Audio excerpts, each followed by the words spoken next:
अस्सलाम वालेकुम वरहमतुल्लाहि वबरकातुहू। बच्चों, इससे पहले हमने 9th का paper first science paper first में काम और तवानाई देखे।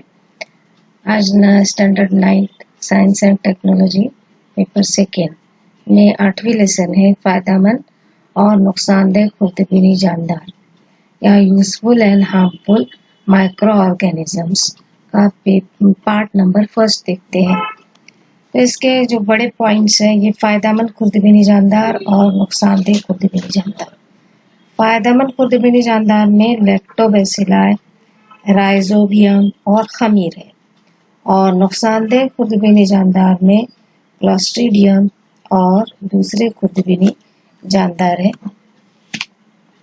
टाइप्स ऑफ माइक्रो ऑर्गेनिज्म मतलब खुर्दबीनी जानदार की किस्में या खुर्दबीनी जानदार कितने किस्म के हैं।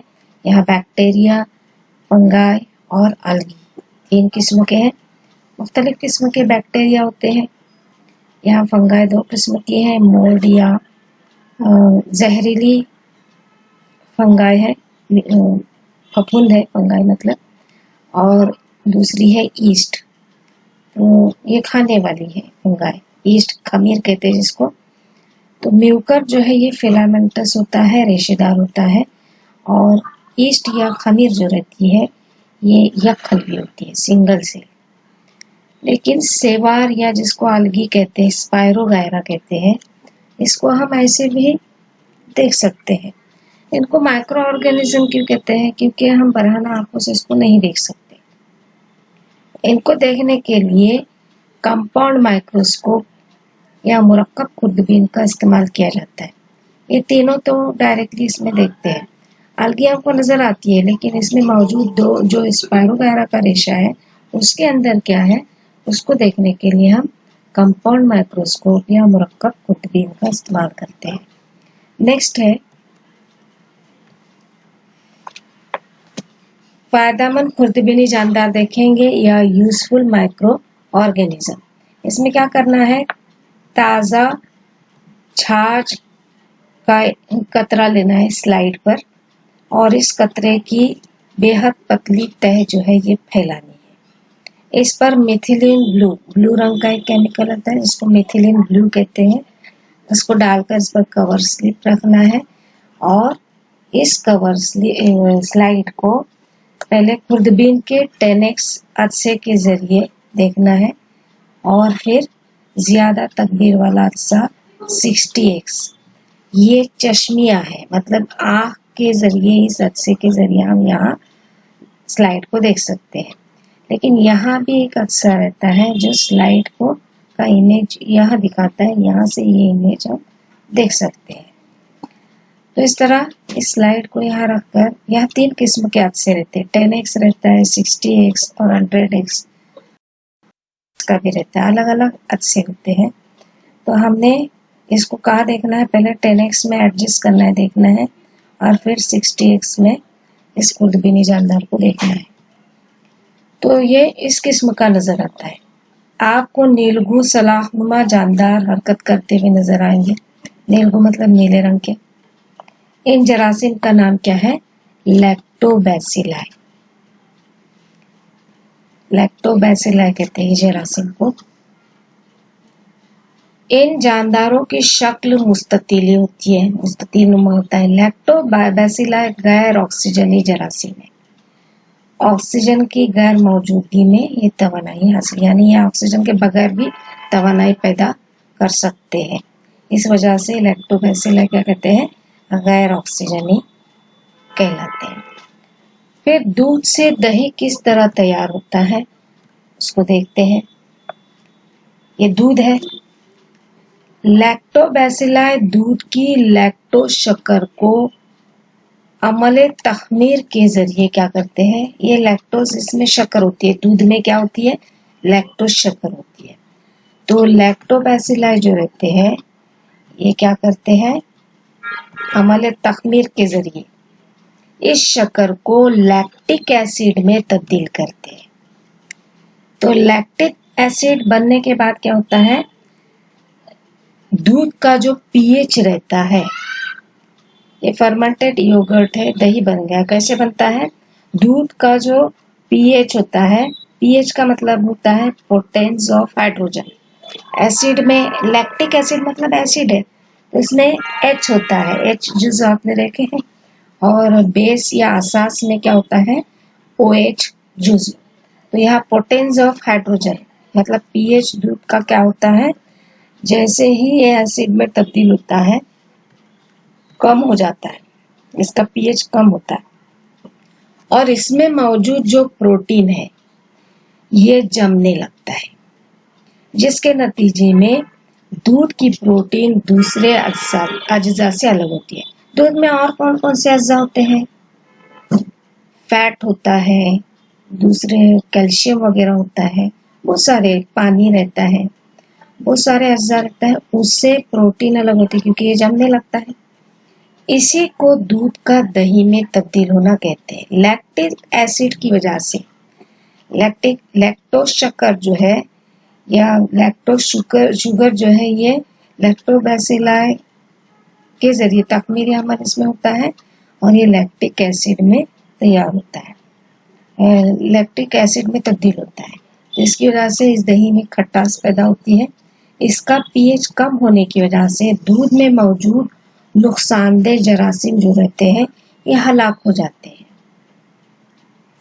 अभी बदहजमी में या पेट के बिगाड़ में इसका इस्तेमाल क्यों करते हैं?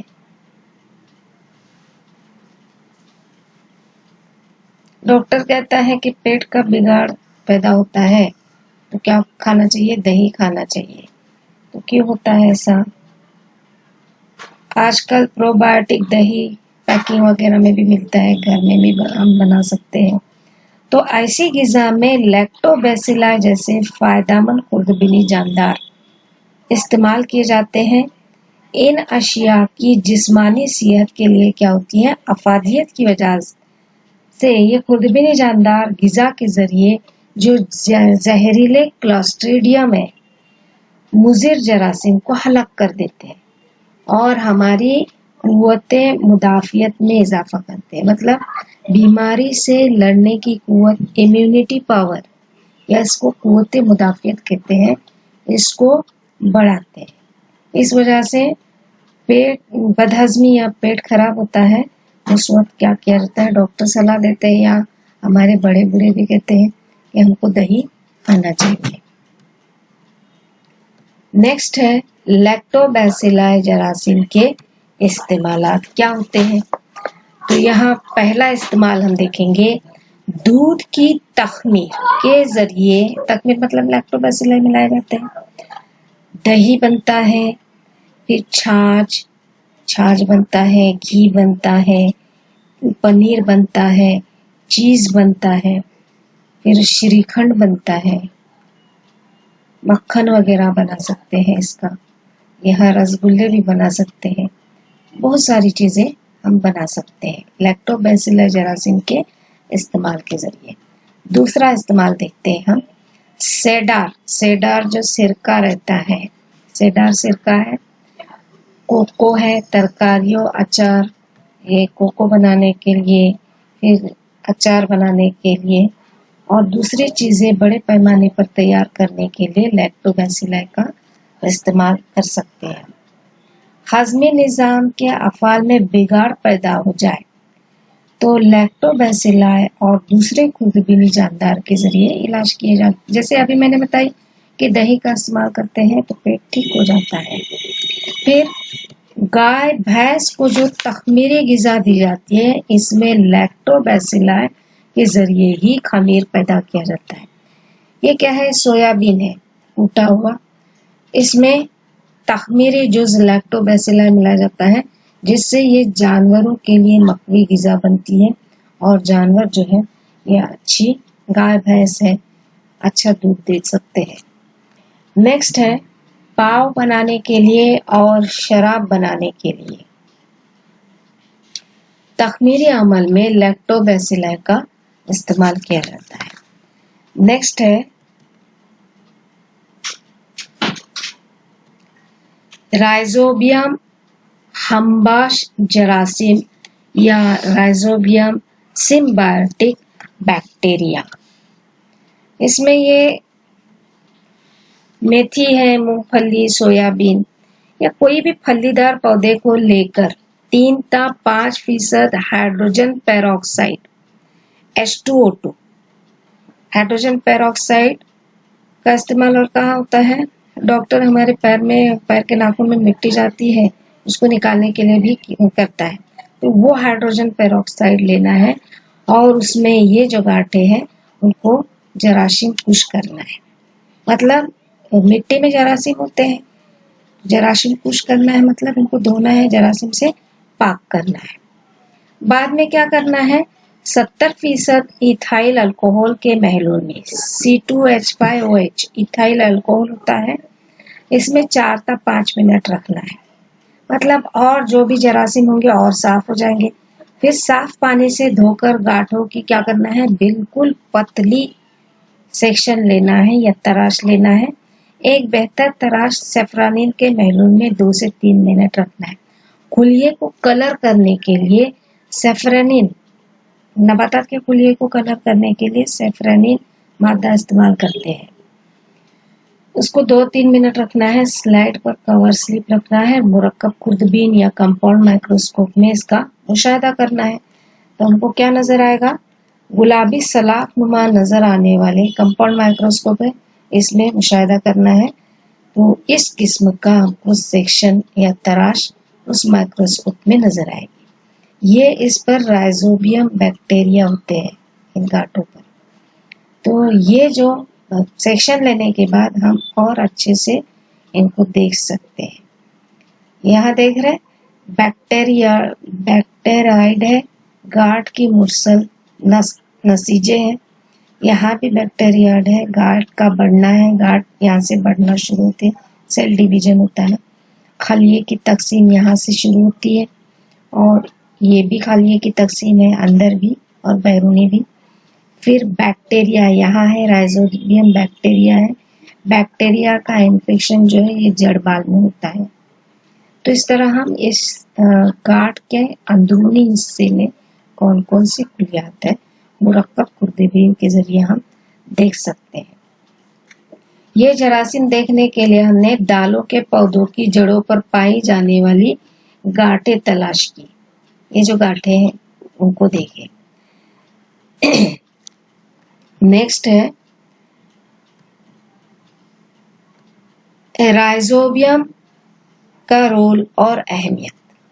यह role and importance of rhizobium. Rhizobium इस गांठ के अंदर जो पाए जाते हैं, इनकी क्या अहमियत है? जड़ की गांठों में रहने वाले जो राइजोबियम इन पौधों को नाइट्रेट्स और नाइट्राइट्स और अमीनो एसिड मुहैया करते हैं। राइजोबियम बैक्टीरिया जो रहते हैं ये पौधों को कौन कौन सी चीजें जरूरी है? नाइट्रेट्स, नाइट्राइट्स और अमीनो एसिड मुहैया करते हैं। इसके बदले पौधे से कार्बोहाइड्रेट की शक्ल में तवानाई हासिल होती है। इस तरह के बाहमी फायदामंद ताल्लुक को क्या कहते हैं? हमबाशी कहते हैं।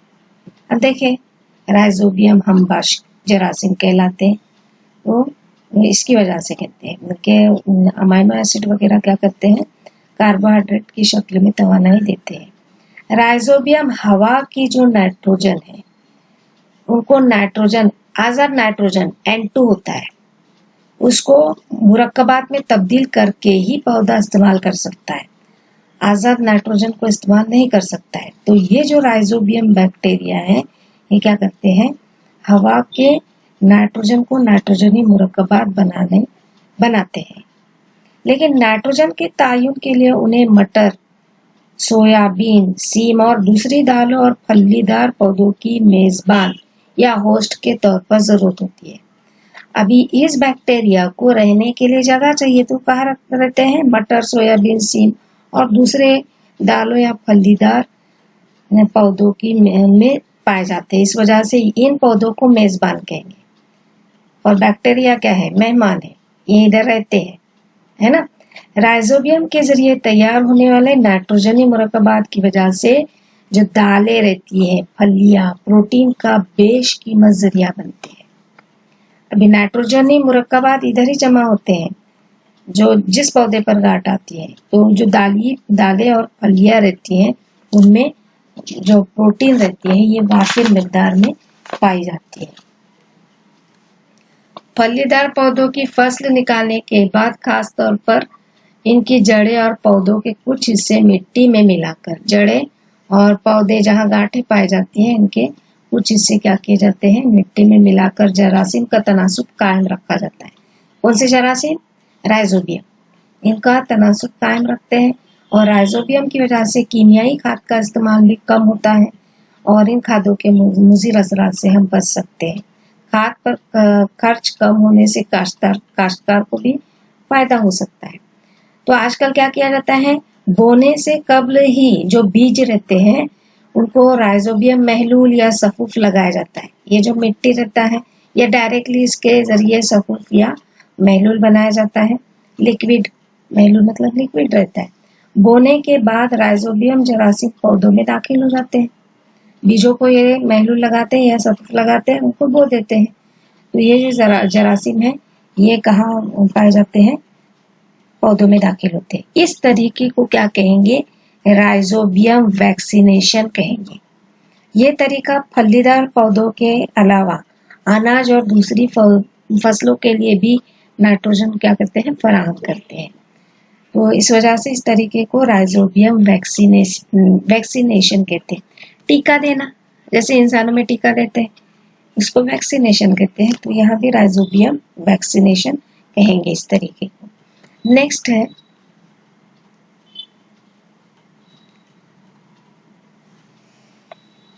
बाजार से एक्टिव ड्राई ईस्ट लानी है। एक बोतल में 1 चमचा ईस्ट, मैंने पहले प्याले में लेती हूँ इसको, 1 चमचा क्या लेना है, ईस्ट लेना है और 2 चमचे शक्कर और थोड़ा सा गर्म पानी मिलाना है।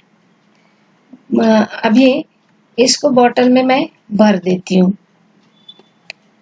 बोतल के मुंह पर भरने के बाद मैं बोतल के मुंह पर एक शफाफ गुब्बारा जो है ये मजबूती से लगा देती हूँ। 10 मिनट के बाद हम देखते हैं, क्या देखते हैं, गुब्बारे में जमा गैस की वजह से ये जो गैस है, यहाँ गैस बनती है, ये गुब्बारे में जमा हो जाती है। अभी इसकी जांच करनी है कि कौन सी गैस इस गुब्बारे में है। तो क्या करना है, गैस में चूने का पानी मिलाना है। इस पानी को बीकर में लेकर मुशाहिदा करना है। बलून में क्या डालना है, चूने का पानी, चूना लेना है, पानी में घुलाना है, कुछ देर रखना है, शफाफ पानी इसमें डालना है और इसका मुशाहिदा करना है। बोतल से महलूल का एक कतरा स्लाइड पर लेकर इस पर कवर स्लिप रखना है और अब मुरक्कब खुर्दबीन के जरिए इसका मुशाहिदा करना है। तो मुशाहिदा करने के बाद हमको इस किस्म के कुलियात नजर आते हैं, या कलवी है ये, लेकिन बाद में ऐसे बड या कली नजर आती है। क्या स्लाइड पर बैजवी लंबूतरे शफाफ फफूंद के कलिये नजर आए हैं? ये देखो, हमको नजर आते हैं। इन खलियात से छोटी कुर्रवी हिस्से चिपके हुए नजर आते हैं। ये ईस्ट या खमीर तैयार होने के कुलियात है। अफजाइश नस्ल, ये खमीर का सिंगल कुलिया है। इसमें क्या क्या है, खलिया माया है, मरकजा है, खलवी दीवार है ये, और ये पूरी बॉडी थी इसमें। यहाँ ये जो उभार है इसको कली कहते हैं या बड कहते हैं। तो ये सिंगल फफूंद का कलिया है, ये ली मैंने। पहले ऐसा रहता है, ये ग्रो होता है, फिर ऐसा बनता है, फिर और यहाँ ये दीवारें नजदीक आती है और आखिर में 2 अलग अलग ईस्ट बनते हैं। तो अफजाइशी नस्ल के इस गैर जिनसी तरीके को क्या कहते हैं, बडिंग या कलियाओ कहते हैं। खमीर कार्बनी मादों पर नशोनुमा पाने वाला गैर कफिल खुर्दबीनी जानदार है। ये खुद कफिल नहीं होता, इसमें सब्ज मायना नहीं होता है, इस वजह से इसको क्या कहेंगे, गैर कफिल। ये दूसरे जानदारों पर जिंदा रहता है जो फफूंद के गिरोह से ताल्लुक रखता है। खमीर एक यक खलवी फफूंद है। इसके तकरीबन 1500 अक़साम है। इस खमीर के इतने अक़साम है 1500। खमीर का खलिया वाजे मरकजा बरदार है, बड़ा सा मरकजा दिख रहा है हमको, मतलब वाजे मतलब नजर आना।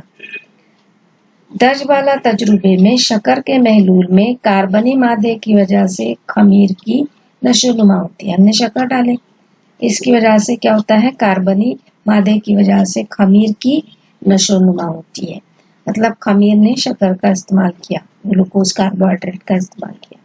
खुद की नशोनुमा करते हुए खमीर के खलियात महलूल में मौजूद कार्बोहाइड्रेट को अल्कोहल और कार्बन डाइऑक्साइड में तब्दील करते हैं। अल्कोहल और कार्बन डाइऑक्साइड गैस तैयार होती है इसमें। इस अमल को तखमीर या फर्मेंटेशन कहते हैं। अभी पाव मसामदार क्यों होते हैं, उसमें भी खमीर मिलाया जाता है।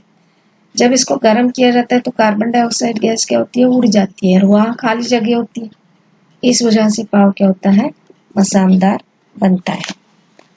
नेक्स्ट है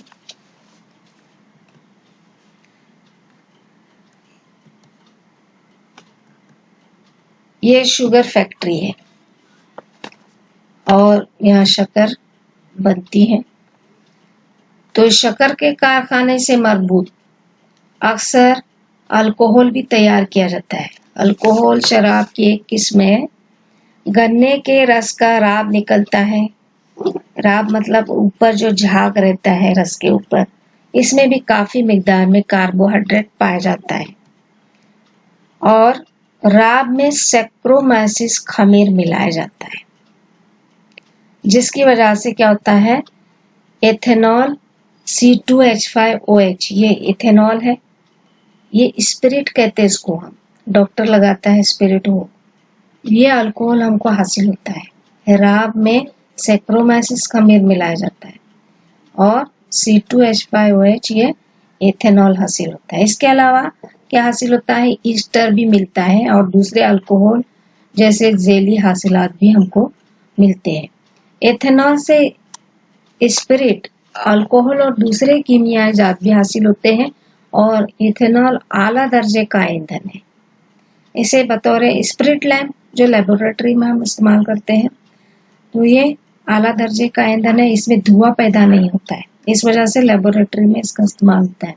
एथेनॉल की सनती पैदावार के लिए गन्ने के राख की तरह ही मकई, जौ या बार्ली और दूसरे अनाज का भी इस्तेमाल किया जाता है इथेनॉल बनाने के लिए।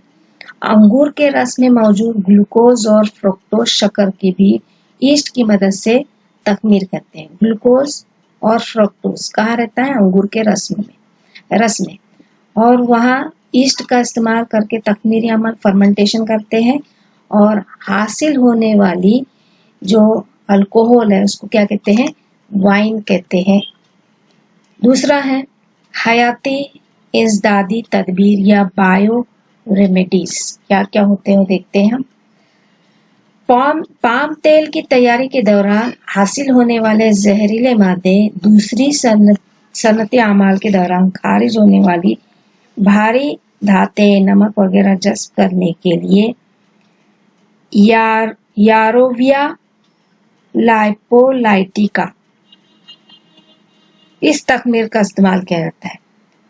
पाम तेल के जरिए जो सनतों से जहरीले मादे खारिज होते हैं, उनको जज्ब करने के लिए कौन सा केमिकल तखमीर मिलाया जाता है, यारोविया लाइपोलाइटिका मिलाया जाता है। सैक्रोमाइसिस सेरेविसी खमीर आर्सेनिक जहर को जज्ब करता है। सैक्रोमाइसिस सेरेविसी खमीर आर्सेनिक जो रहता है, ये भी जहरीला मादा होता है, कारखानों के जरिए ही खारिज होता है, उसको जज्ब करता है। और अल्कीनी वोरॉक्स जो है, ये बैक्टीरिया जरासीम जो है, ये अगर समंदर में तेल का रसाव होता है, जैसे कश्तियां वगैरह डूबती हैं और तेल का रसाव होता है, तो उसको साफ करने के लिए इस जरासीम को समंदर में डाला जाता है, अल्कीनी वोरॉक्स को, और इसके जरिए, इस जरासीम के जरिए समंदर साफ होता है। तो इस तरह ये आज की वीडियो अगर आपको पसंद आती है तो प्लीज़ मुझे सब्सक्राइब कीजिए, लाइक कीजिए, शेयर कीजिए और कोई प्रॉब्लम हो तो ज़रूर कमेंट बॉक्स में लिखिए। अल्लाह हाफिज़।